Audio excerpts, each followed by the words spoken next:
River, an Armello story. The first prey.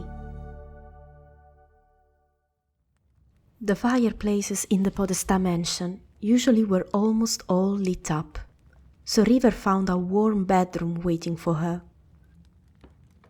But the distressing feeling of being observed kept her stirred up and made it difficult even to rest her bow near the bed. The murder was fabricated to frame Thane. The testimony was forged, and the king's guards were only waiting the message from Stone Bluff to burn and ransack South Bank in order to find the prince. Those were still Wolf Clan territories, but Captain Piercewood seems to don't care and almost want to trample the rules that kept Armello in peace. And in all of this, the Howling Arrow didn't have a single hint about the whereabouts of the Prince of Blades. Was he safe? Was he injured? Where could he be hiding? Did he already left? No, the last question was improbable. If Thane did try to escape, that Fennec fox would have known. It was probably the same spy that was listening to every conversation between the ranger and the Podestà. The wolf moved slowly towards the window, looking to the dark facade of the houses around the town plaza. As the night proceeded to move over, the amber eyes moved up, searching for the mountains, but in the dark of the night, the window reflected her image in the glass. Now that River was forced to stop a moment from the dead mother mission, her heart and her mind started to remind her that now she was able to see herself only through the reflection of a mirror. Sky was dead, and River couldn't even have the chance to take the body of her dear sister up to the mountains and let her spirit join the ancestors of their clans. Her body was dishonored. Her spirit was wandering those lands. Probably for the first time, the Howling Arrow clenched together her bows, closed her eyes, and prayed. Ancestors, Chief Thane, if someone is listening to me, please help. Help my sister. Help Thane. Help me.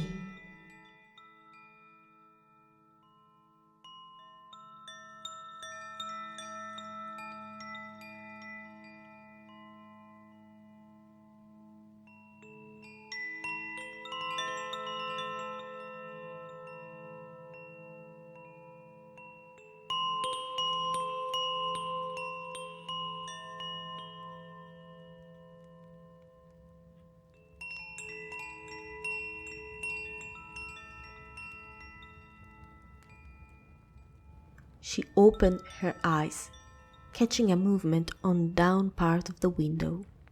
While the snow was starting to fall, a little raccoon was walking outside the Podestà mansion in the direction of one of the street corners. River silently observed the route.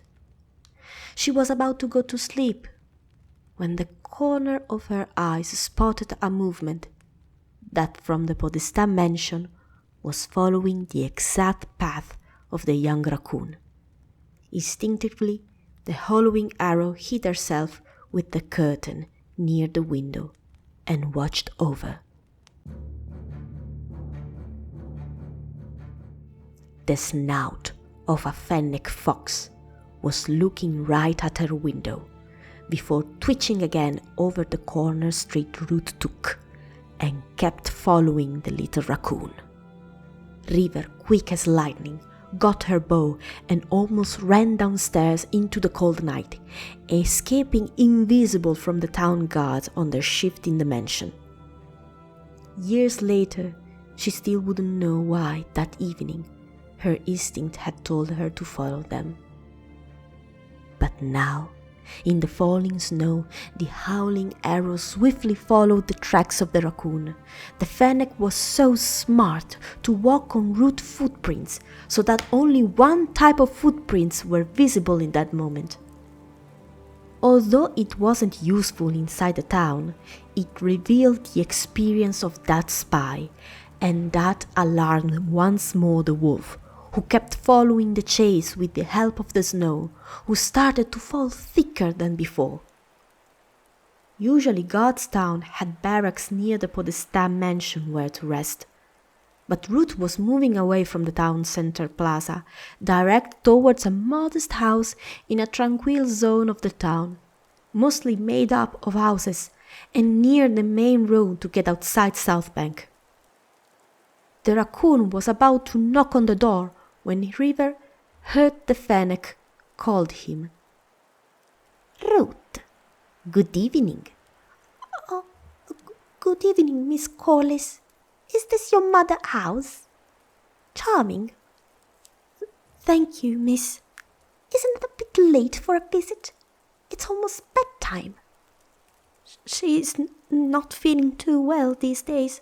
I asked the Podesta the day of tomorrow to take care of her."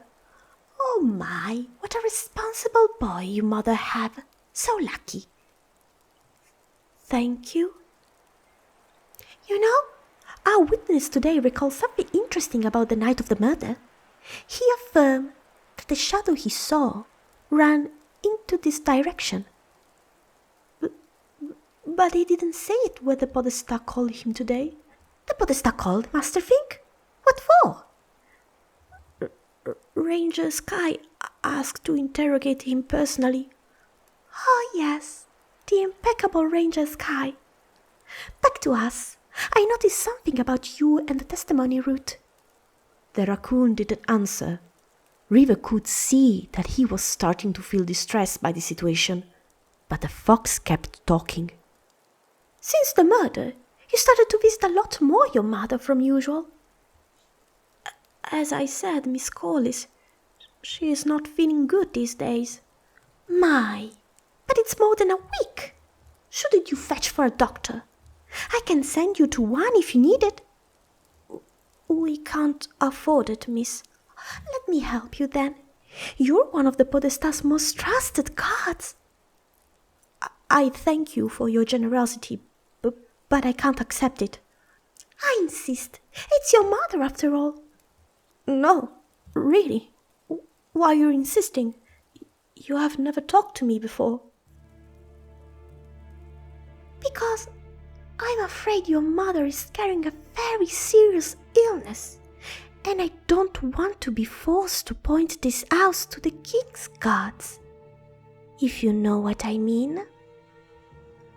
For a moment the whole scene froze while River was listening, her amber eyes opened wide at that. Then Ruth snapped out of it, and with unexpected bravery spoke to the fennec. "My mother is a lonely woman who works every day.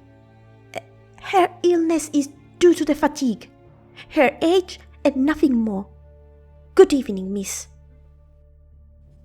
"Well, if you change your mind, you know where to find me. Good night, Ruth." River squeezed herself in the corner she was hiding, watching the fennec moving back to the Podesta mansion while hearing the raccoon knocking the door of the house.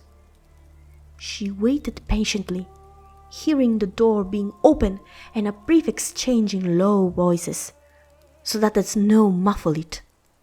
She kept waiting until the door was closed and the fox was no longer visible in the falling snow.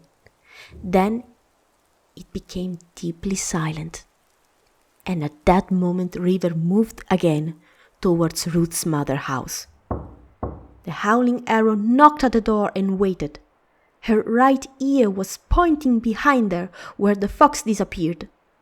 A long minute passed before the door of the house was slightly opened and Ruth's snout peeped out, then shocked to see the ranger in front of him. Ranger Sky!